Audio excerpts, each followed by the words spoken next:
मोक्ष शास्त्र तत्वार्थ सूत्र आचार्य गद्यपिच्छ उमा स्वामी द्वारा रचित यह अद्भुत ग्रंथ है।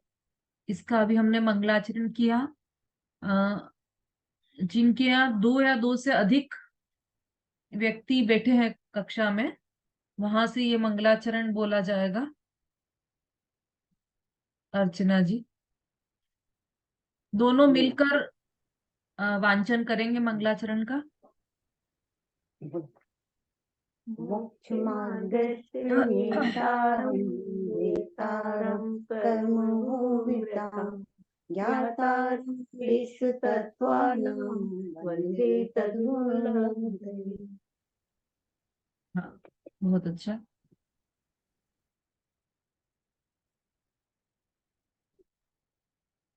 हाँ, तो हमारा तत्वार्थ सूत्र के सर्वप्रथम हम सूत्र का वांचन कर रहे हैं।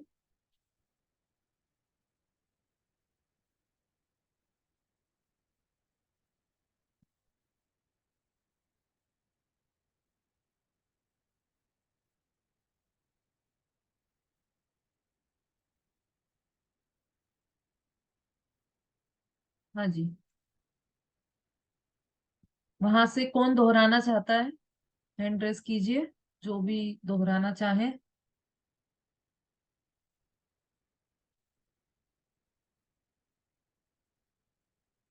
मंजू जी।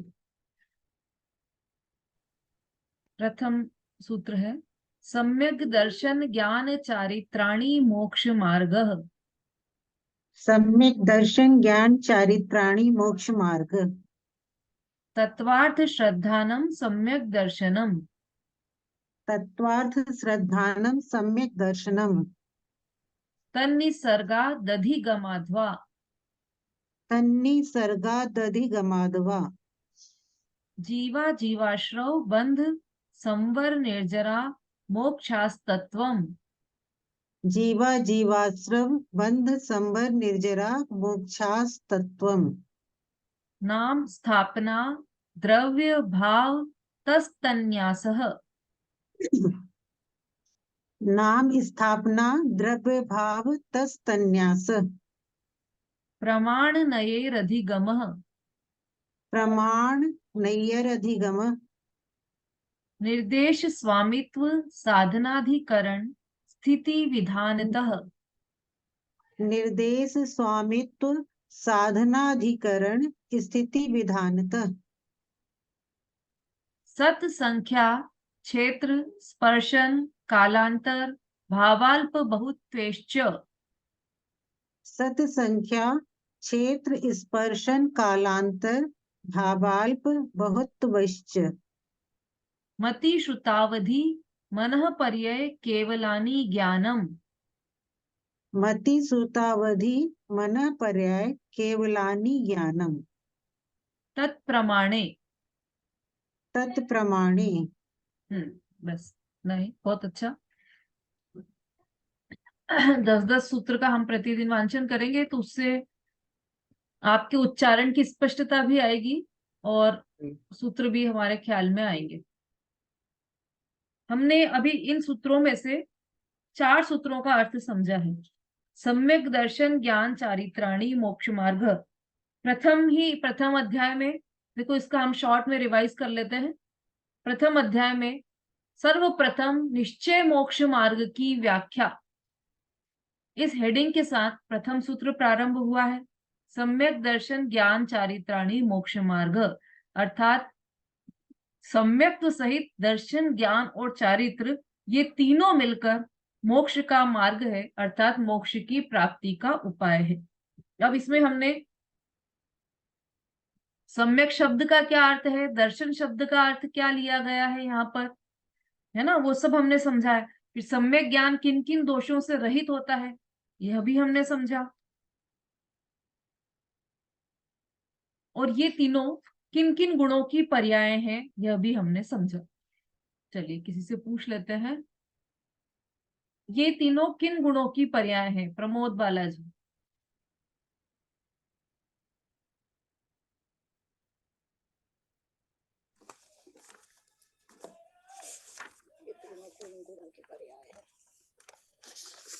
सम्यक दर्शन सम्यक ज्ञान।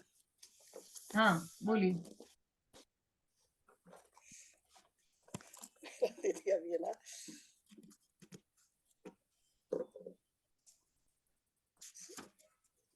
चलिए समता भाभी बोलिए। ये आत्मा के सम्यक दर्शन श्रद्धा गुण की पर्याय है, और सम्यक ज्ञान ज्ञान गुण की पर्याय है, और सम्यक चारित्र चारित्र गुण की पर्याय है। बिल्कुल सही, तीनों ही सही बताया आपने। इसके बाद हमने ये जो निश्चय सम्यक दर्शन निश्चय मोक्ष मार्ग का स्वरूप देखा था ना। तो निश्चय मोक्ष मार्ग कैसा है? रत्न त्रय रूप निश्चय मोक्ष मार्ग है, और उसमें सबसे पहला रत्न कौन सा है? सम्यक दर्शन रत्न है ना, निश्चय सम्यक दर्शन। अब उसका लक्षण क्या है? तो वह दूसरे सूत्र में बताया, तत्वार्थ श्रद्धानम सम्यक दर्शनम। तत्वों के अर्थ सहित ज्ञान होना, श्रद्धा होना, वह सम्यक दर्शन है। तत्व के स्वरूप सहित अर्थ जीवादि पदार्थों की श्रद्धा करना, यह सम्यक दर्शन है। यह हमने दूसरे सूत्र में पढ़ा।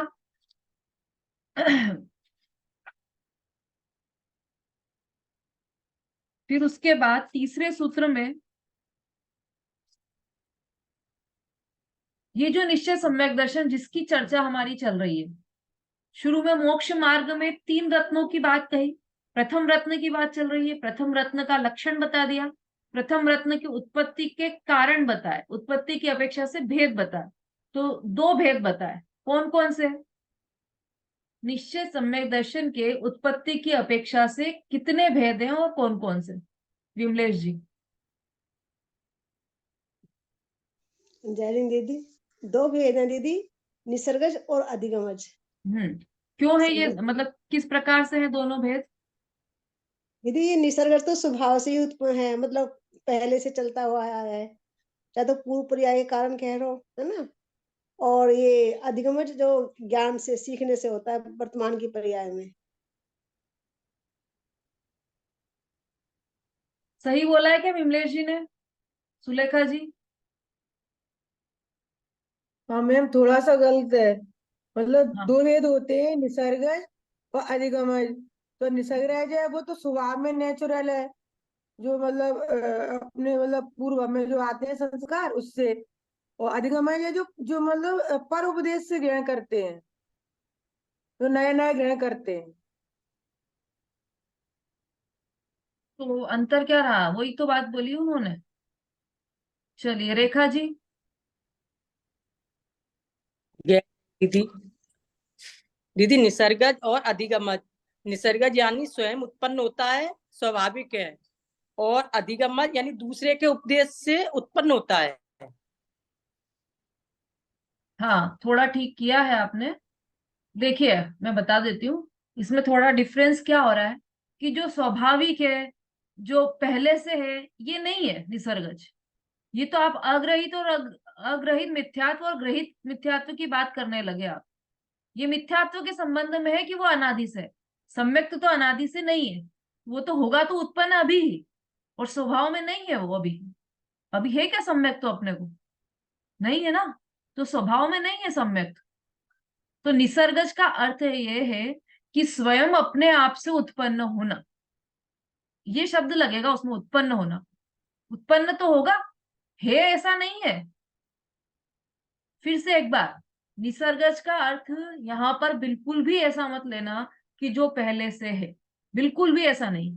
निसर्गज का अर्थ है कि अपने आप से उत्पन्न होना, वो भी इस जन्म की अपेक्षा से अपने आप से उत्पन्न होना, ये निसर्गज है। और अधिगमज का अर्थ है कि किसी के उपदेश से उत्पन्न होना। अब वास्तव में तो ये हुआ है कि दोनों ही उपदेश से उत्पन्न हुए। जो निसर्गज है वो भी किसी के उपदेश से ही उत्पन्न हुआ है, जो अधिगमज है वो भी किसी के उपदेश से ही उत्पन्न हुआ है। ये दोनों में बात बेसिक रूप से ध्यान रखना। लेकिन फर्क क्या रहा फिर जब दोनों ही उपदेश से उत्पन्न हुए? तो जो अधिगमज है वह तो इसी जन्म में किसी ने उपदेश दिया, और केवली भगवान के समोक्षण में गए और वहां उन्होंने दिव्य ध्वनि सुनी और वहां सम्यक तो हो गया, तो ये अधिगमज हुआ। जैसे यशोधर मुनिराज से मिले चैनिक राजा, तो उनका उपदेश सुनते से ही उन्हें सम्यक दर्शन हो गया, तो वो अधिगम सम्यक दर्शन है। लेकिन यदि किसी ने इस जन्म में डायरेक्ट नहीं सुना हो उपदेश और पिछले जन्म का उपदेश ध्यान में आ जाए, जैसे हम अभी इस जन्म में है और हमें दिव्य ध्वनि पिछले जन्म में हम विदेश क्षेत्र में थे और वहां पर दिव्य ध्वनि में ऐसा आया था, वो हमारे विचारों में आ जाए, वो हमारे ज्ञान में आ जाए और उस दिव्य ध्वनि का ज्ञान करके अभी हमें सम्यक तो उत्पन्न हो जाए, तो यह हमारा निसर्ग सम्यक दर्शन कहलाएगा। निमित्त तो उपदेश ही बनेगा, लेकिन डायरेक्ट निमित्त नहीं बन रहा है। तो ये इतना सा अंतर है निसर्गज और अधिगमज में। ठीक है विमलेश जी, क्लियर हो गया? समझ में आ रहा है सबको? सुषमा जी?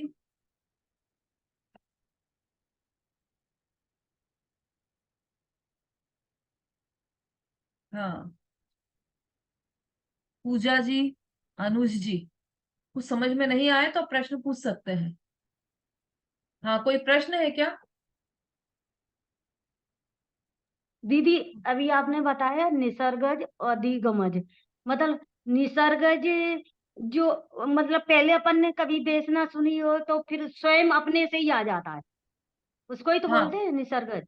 हाँ वही। और अधिगमज, अधिगमज तो अभी वर्तमान में किसी का उपदेश सुन के प्राप्त हो जाए, वो ऐसा अधिगमज। हाँ अधिगमज। वही है। किसी को प्रश्न हो तो वो हैंड रेस कीजिए, बाकी लोग हैंड डाउन कर लीजिए।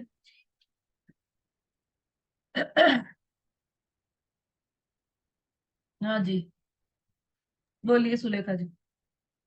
हाँ दीदी, मतलब निसर्गज में पूर्व भव का नहीं लिया जाएगा, जो पूर्व भव के संस्कार से मतलब हो गया समय दर्शन? हाँ वो वही तो है निसर्गज। अच्छा। जो पूर्व भाव के संस्कार से हो गया वही निसर्ग सम्यक दर्शन है ना? जी जी जी। हाँ बोलिए सरिता जी।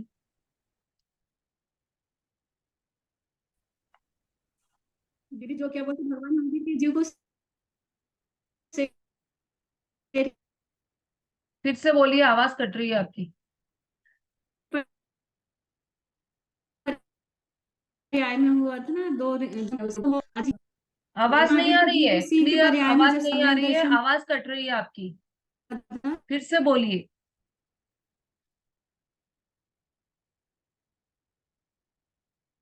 तो अधिगमज कहलाएगा। याद है यार? हाँ बोलिए, जो फिर से भगवान बोलिए।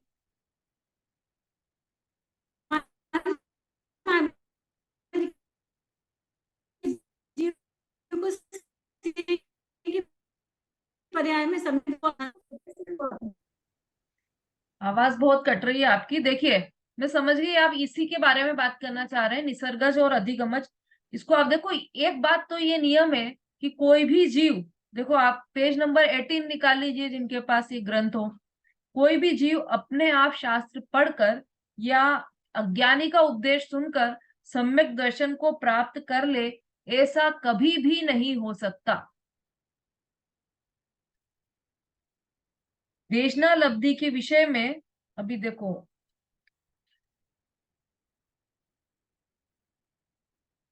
इसी के ऊपर वाली लाइन देखिए, जिसे तत्काल सम्यक दर्शन उत्पन्न होता है उसे अधिगमज सम्यक दर्शन हुआ कहलाता है। मिल गई लाइन आपको पेज नंबर 18 पर?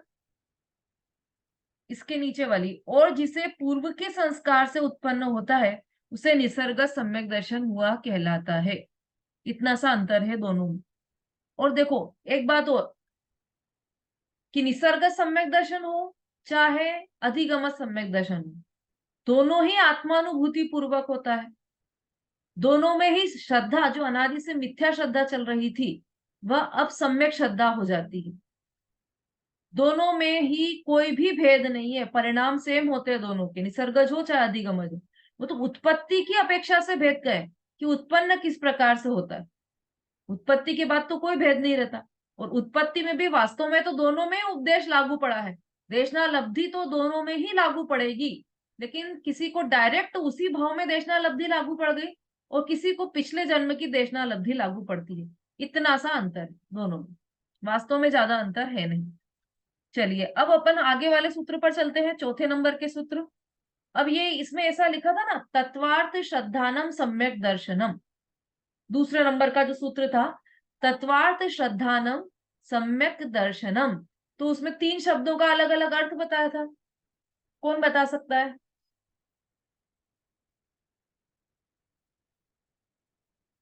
लिखा भी होगा आप लोगों ने, संधि विच्छेद करके लिखवाया था।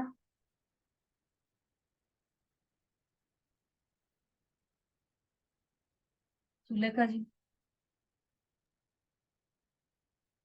दीदी जो आपने 4 प्रकार से बताया था वो। अरे भाई, तत्वार्थ शब्द का अलग अलग अर्थ बताया था ना, तत्वार्थ श्रद्धानम सम्यक दर्शनम, इसके अंतर्गत।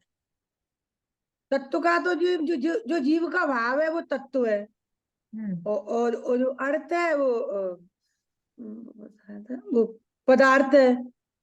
हम्म। अर्थ का अर्थ पदार्थ बताया था। ठीक है, सरिता जी। दीदी तत्व का है कि भाव है? तत्व का भाव है, अर्थ का पदार्थ है। जैसे तत्व धन अर्थ धन श्रद्धान, तो हाँ तत्व का भाव हो गया और अर्थ का भाव माने पदार्थ हो गया और श्रद्धान का प्रतीति हो गया। हाँ, देखो। हाँ, और किसी ने कुछ डिफरेंट लिखा हो तो वो एंड्रेस कीजिए।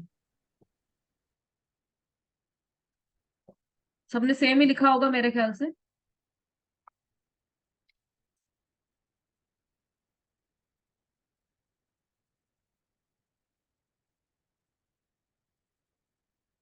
मतलब सीधे सीधे शब्दों में कहें, जो तत्व शब्द है ना, वो तो भाववाची है, क्योंकि वो भाव को बताने वाला है, और अर्थ शब्द है वो वस्तुवाची है। तो तत्वार्थ का ये अर्थ है कि किसी वस्तु को जानने के लिए उस वस्तु के साथ उसके भाव को भी जानना चाहिए, है ना। तत्व कितने हैं? तो तत्व 7 है। अब केवल तत्व 7 है और उनके नाम क्या है ये जानने से कुछ प्रयोजन हासिल नहीं होगा हमारा। तो हमें उसके भाव को समझना पड़ेगा कि वो तत्व है, जैसे जीव है, जीव तत्व कैसा है, अजीव तत्व कैसा है, उन अलग अलग तत्वों के भावों को समझना, वो तत्वार्थ है।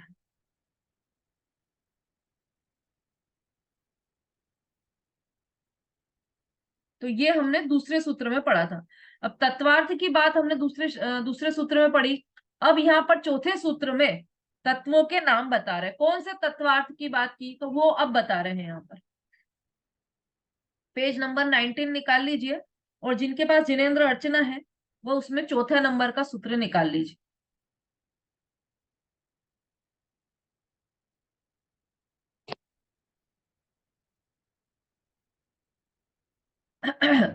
तत्वों के नाम, जीवा जीवाश्रव बंध संवर निर्जरा मोक्षास्तत्वम, है ना। एक बार आप सब मिलकर गुनगुनाइए, जीवा जीवाश्रव बंध संवर निर्जरा मोक्षास्तत्वम। चलिए, आंचल जी बोली। जीवा जीवा आश्रय बंध संबर निर्जरा मोक्षास तत्वम। हाँ, फिर से बोलिए उसको। जीव, जीव और आश्रव को मिलाकर बोलना है आपको, जीवा जीवाश्रव। जीवा जीवाश्रय बंध संबर निर्जरा मोक्षास तत्वम। हाँ, बहुत बढ़िया। ये 7 तत्वों के नाम है, सभी को याद होंगे 7 तत्वों के नाम। चलिए अनीता जी, आप एक बार बोल दीजिए 7 तत्वों के नाम। 7 तत्वों के नाम। हाँ, जीवा जीवाश्रय बंध समर निर्जरा मोक्षात्म तत्वम। मोक्षा नहीं, ये तो तत्वम। सूत्र है, मैंने आपसे सिर्फ 7 तत्वों के अच्छा, नाम पूछे हैं, सूत्र नहीं 7। बोलना है, नाम बताइए बस। जीव जीव अजीव बंध आश्रव समर निर्जरा मोक्ष। समर निर्जरा मोक्ष। हम्म, जीव अजीव बंध पहले आश्रव। आश्रव, पहले आश्रव अब आएगा। पहले आश्रव, आश्रव, निर्जरा, मुच्छ, निर्जरा, समर, निर्जरा, देखो इसको समर, आप मुच्छ। लाइन से याद नहीं, संवर फिर निर्जरा और फिर मोक्ष। जो निर्जरा है नहीं वो नहीं, संवर एक पूर्वक ही होती है, इसलिए पहले एक संवर मिनट, बना। जीव अजीब, जीव अजीब, बंद, आश्रव, आश्रव निर्जरा, बंद समर, नहीं, आपको लिखकर याद करना आश्रव पड़ेगा। बंद, हाँ, कोई बात आश्रव नहीं। बंद, समर, मोचा। संवर, निर्जरा और मोक्ष। देखो आप एक से और सुन लो। सुषमा जी बोलिए, अनम्यूट करके बोलिए। दीदी मेरा अनम्यूट हुआ है, मैं बोलूं? अच्छा हाँ, आप भी बोल लेना, एक मिनट, सुषमा जी बोल रहे हैं अभी।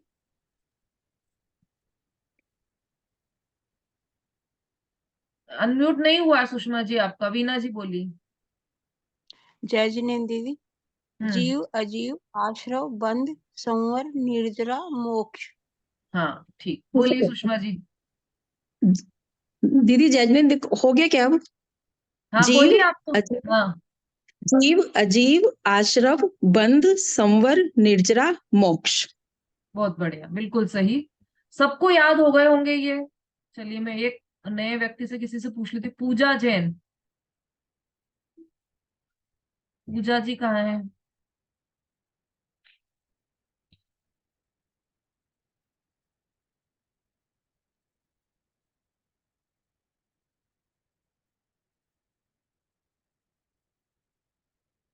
अभी दिखाई दे रहे थे, पता नहीं कहाँ। चलिए, एसएस कौन है ये?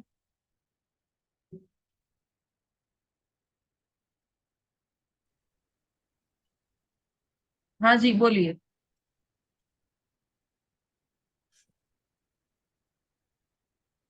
बोलिए, अनम्यूट हो गया है आपका।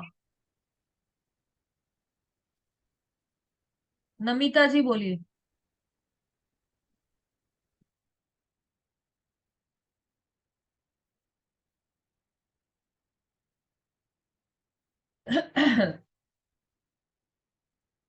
जीव अजीव, आश्रव बंद, सर्वर संवर, निर्जरा, मोक्ष।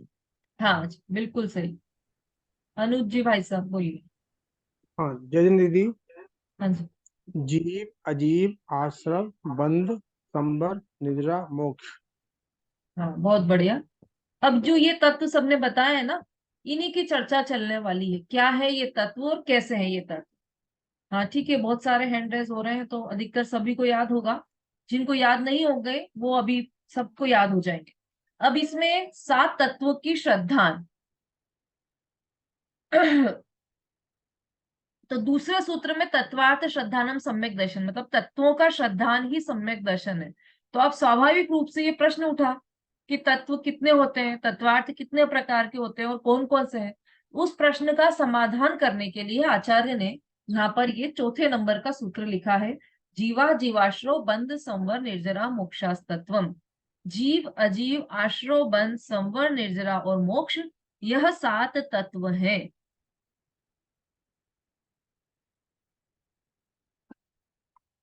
अब देखो, वैसे तो ये तत्व 7 ही है। कहीं कहीं पर 9 भी आते हैं, 9 पदार्थ आते हैं। तो पुण्य और पाप को मिलाकर 9 हो जाते हैं। तो उसमें कुछ ऐसी विशेष घबराने की बात नहीं है कि कहीं पर तो 7 बताए हैं, कहीं पर 9 बताए हैं। तो ऐसा नहीं है कि इन्हीं में ही पुण्य और पाप को मिला दें, है ना। तो वो 9 प्रकार के तत्व हो जाते हैं। और यदि पुण्य और पाप को आश्रव बंध में ही शामिल कर लें तो वो 7 तत्व रहते हैं। ठीक है, तो वो हमारे समझने की बात है। अंदर में यदि हमने आश्रव में ही पुण्य और पाप का भेद कर लिया, बंध में ही पुण्य और पाप का भेद कर लिया, तो उसको अलग से लिखने की जरूरत नहीं है। और लिख भी दिया है कहीं पर तो अच्छी बात है, दोनों ही मान्य है हमें। तो देखो वहां पर लिखा था तत्वार्थ श्रद्धानम सम्यक दर्शन, सम्यक दर्शनम। तत्वार्थों का श्रद्धान करना ही सम्यक दर्शन है। अब यहाँ पर तो तत्व की बात कर रहे हैं। तत्वार्थ और तत्व में क्या अंतर है? तो तत्व कहे चाहे अर्थ कहे या तत्वार्थ कहे, तीनों इस प्रकरण में तीनों का अर्थ एक ही है। ठीक है, जीव अजीव आश्रव बंध संवर निर्जरा और मोक्ष, ये जो 7 तत्व कहे गए हैं वो अर्थ सहित है, भाव सहित उनको ग्रहण करना वो सम्यक दर्शन है। तो इसलिए उसको तत्वार्थ शब्द दिया। और चूंकि आचार्य ने यहाँ पर तत्वार्थ शब्द लिया है तो हम उस तत्वार्थ शब्द को ही यहाँ पर उसी का उपयोग करेंगे। ठीक है। अब जैसा कि अपन ने ये सुना कि नौ तत्व भी होते हैं या 9 पदार्थ भी होते हैं, तो पुण्य और पाप को आश्रव बंध में किस प्रकार से शामिल किया? तो चूंकि जो आश्रव है, आश्रव तत्व है, वह 2 प्रकार का होता है और बंध भी 2 प्रकार का होता है।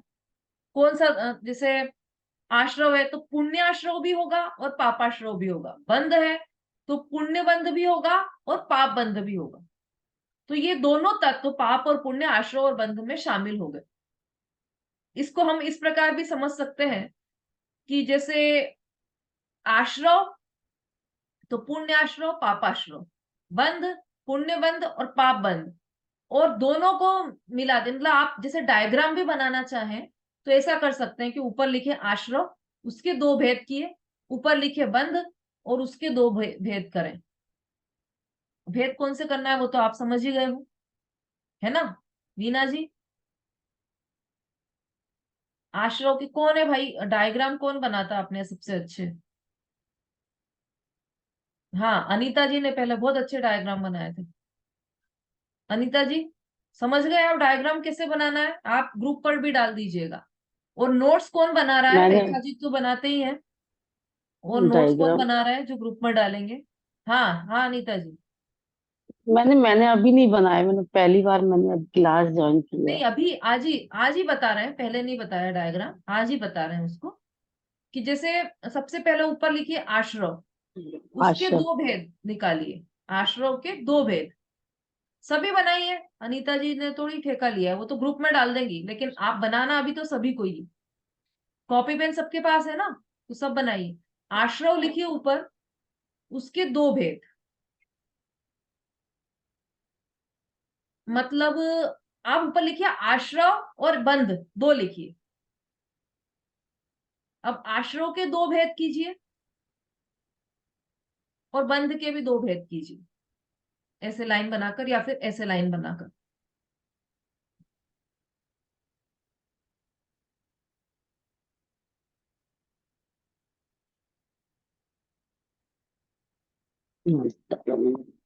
हाँ, समझ में आ रहा है सबको? ऊपर लिखा हमने आश्रव और उसके थोड़ी सी दूर पे लिखा बंध। आश्रव के 2 बंद भेद किए। कौन कौन से 2 भेद हैं आश्रव के? पुण्य पाप। पुण्य पाप। तो पुण्य आश्रव, पाप आश्रव, ऐसा लिखिए।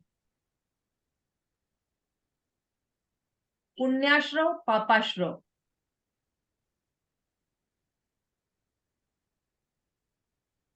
अब बंध के भी 2 भेद कीजिए। तो पुण्य बंध, पाप बंध।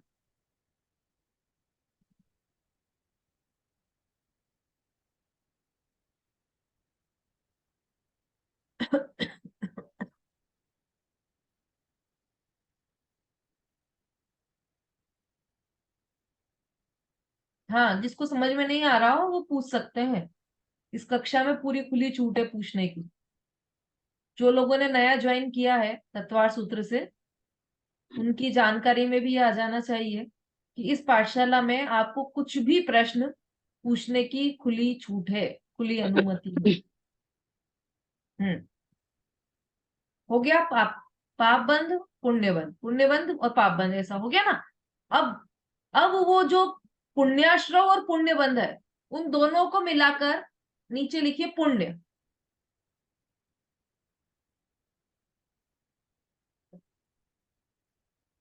पुण्याश्रव और पुण्य बंध दोनों में ऐसे लाइन लगाकर और नीचे लिखिए पुण्य। संगीता जी समझ में आ रहा है?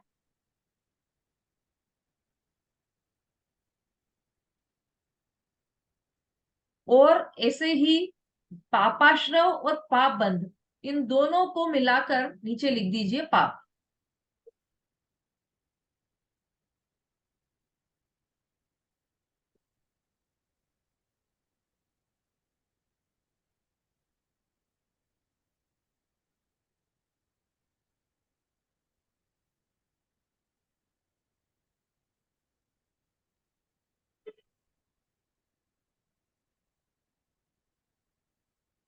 हो गया, बन गया?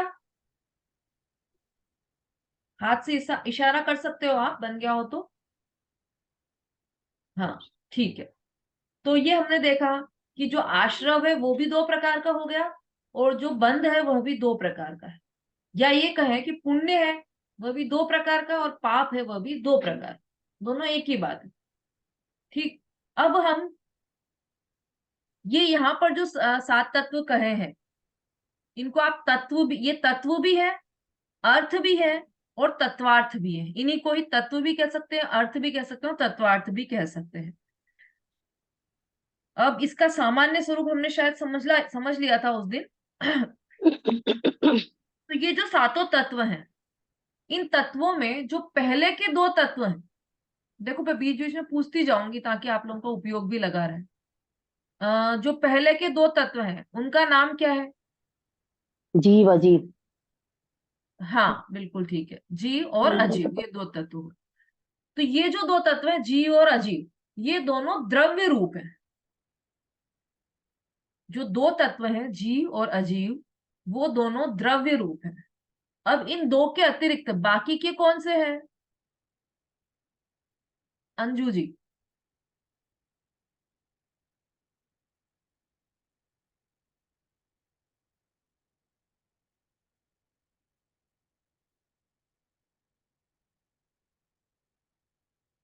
अनम्यूट कीजिए वहां से। चलिए, आंचल जी बोलिए। जय जिनेन। हाँ, जय जिनेन दीदी। हाँ जी, बोलिए बोलिए। जय जिनेन। आवाज नहीं आ रही क्या? हाँ, आ मैंने रही, आ बोल रही, दिया यार। बोलिए।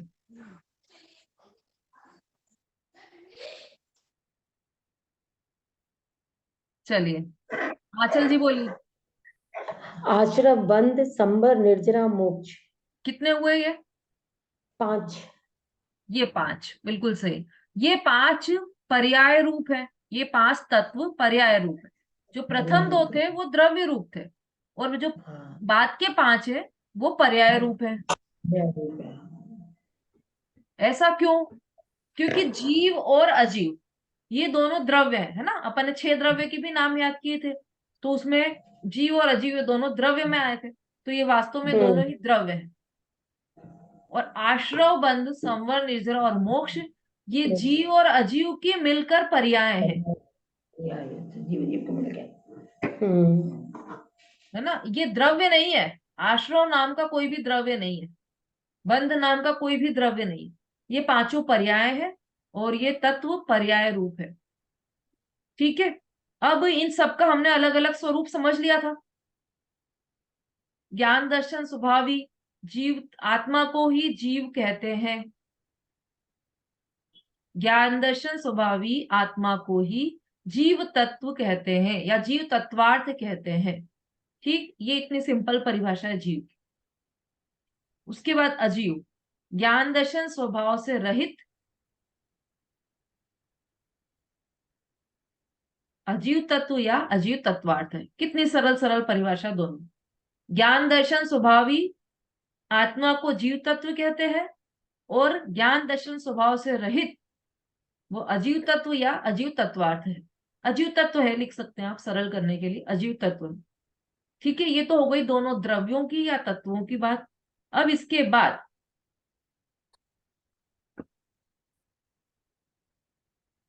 वास्तव में तो ये जीव और अजीव दो ही पदार्थ तत्वार्थ है। अब इसके बाद आश्रव तत्व।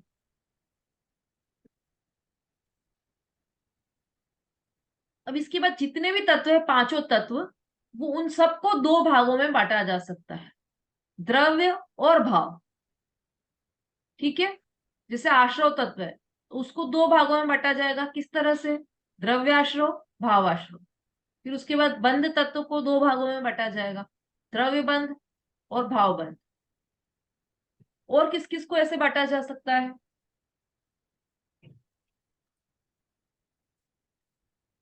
हाँ,